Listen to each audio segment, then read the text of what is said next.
Salam jumpa kembali sahabat Rema yang terkasih. Hari ini tanggal 2 Mei, peringatan wajib Santo Athanasius, Uskup dan Pujangga Gereja. Kebetulan saat ini saya sedang berada di Provinsi Arab MSZ di Passo Fundo, Brasil untuk seluruh Amerika Latin. Di luar terdengar suara hujan. Biarkanlah suara itu juga kita dengarkan. Bimbingan rohani pada hari ini yaitu dari Injil Yohanes bab 15 ayat 9 sampai 11 akan menguatkan hati kita untuk senantiasa menyatu dengan Tuhan Yesus agar kita menghasilkan buah-buah kebaikan. Dan dalam Kisah Para Rasul bab 15 juga, tapi ayat 7 sampai 21, kita akan mendapatkan suatu kisah yang akan membantu kita bagaimana kita bisa menghadapi situasi yang berbeda, bahkan konflik, pertentangan, ketegangan yang ada di dalam gereja maupun yang ada di dalam kehidupan sehari-hari. Kita mendapatkan suatu pedoman bagaimana rencana, bagaimana inspirasi dari Roh Kudus menyatu dengan usaha manusia untuk mencari pemecahan yang terbaik bagi iman, bagi hidup, bagi kebersamaan di dalam kehidupan di dunia ini. Pada waktu itu, pada generasi pertama umat Kristiani, ada yang sangat menekankan kita itu harus seperti orang Yahudi, menaati hukum Musa, dan dengan demikian harus juga melakukan sunat dan lain sebagainya. Sedangkan yang lain, kelompok seperti Paulus, Barnabas, dan lain sebagainya, mereka mengatakan bangsa-bangsa lain pun juga telah menerima warta keselamatan Tuhan Yesus, maka hendaknya kita juga membuka hati. Nah, satu hal yang penting di dalam kehidupan menggereja adalah adanya langkah-langkah bersama seperti sinode dan lain sebagainya. Yang pertama, ada 5 hal. Pertama, duduk bersama, entah rapat, entah sinode, entah apa saja, untuk merasakan bahwa kita itu berada dalam satu iman dalam Tuhan Yesus.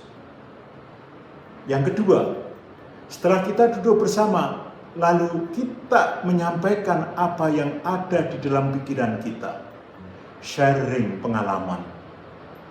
Barnabas mengatakan pengalamannya bagaimana orang-orang yang non-Yahudi bertobat.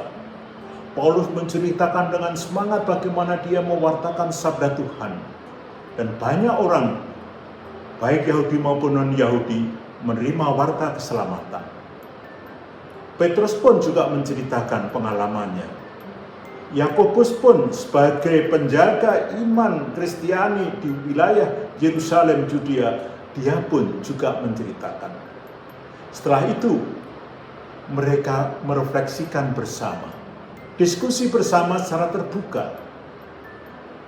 Sembari mereka juga berdoa, mohon Roh Kudus memberikan penerangan, memberikan arahan, agar apa yang mereka lakukan, mereka putuskan nanti menjadi sesuatu yang penting, sesuatu yang utama, sesuatu sesuai dengan kehendak Allah. Maka setelah berdoa, setelah mendapat penerangan dari Roh Kudus,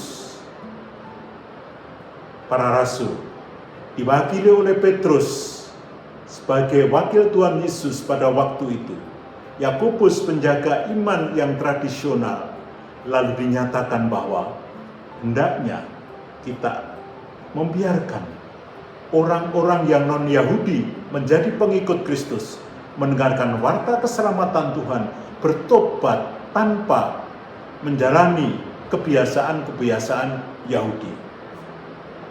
Maka hal yang pokok adalah bagaimana kita duduk bersama.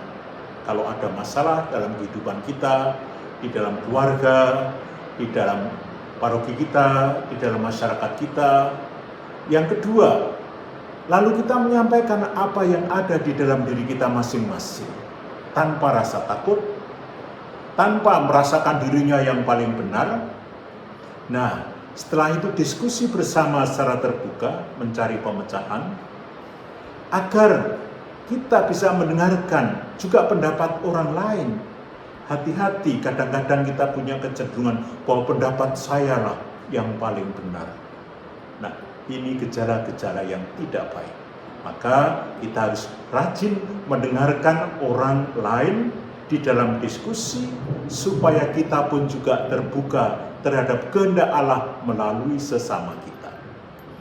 Dalam suasana doa, dalam suasana iman bersama-sama terhadap Tuhan Yesus, lalu kita duduk bersama, mendiskusikan, berdoa bersama, akhirnya atas nama gereja, atas nama kebersamaan, pemimpin mengambil keputusan. Dia yang oleh Tuhan dianugerahi rahmat untuk memimpin gereja, memberikan suatu keputusan atas dasar apa yang sudah dibicarakan bersama. Nah, setelah itu kita semua sebagai warga gereja hendaknya dengan sepenuh hati mengikuti, menaati apa yang sudah dibicarakan bersama.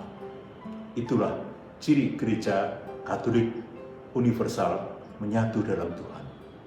Dan kalau kita lakukan itu semua dalam semangat doa, dalam semangat kebersamaan, tanpa melihat bahwa saya yang paling baik, disitulah rahmat Allah akan bekerja. Biarkanlah bangsa-bangsa lain datang kepadaku untuk bertobat, untuk mendengarkan sabda-Nya. Karena yang menjadi ciri orang itu dekat dengan Tuhan adalah mendengarkan sabda Tuhan, melaksanakannya dalam kehidupan sehari-hari, dalam kebersamaan. Mungkin kita dengar saat ini betapa hujan di Brasil menjadi semakin deras. Semoga itu pertanda bahwa Roh Kudus semakin menjali di kita. Yesus, Maria, Yusuf, terangilah kami, lindungilah kami, selamatkanlah kami. Semoga saudara sekalian diberkati oleh Allah yang Maha Kuasa, Bapa dan Putra dan Roh Kudus. Amin.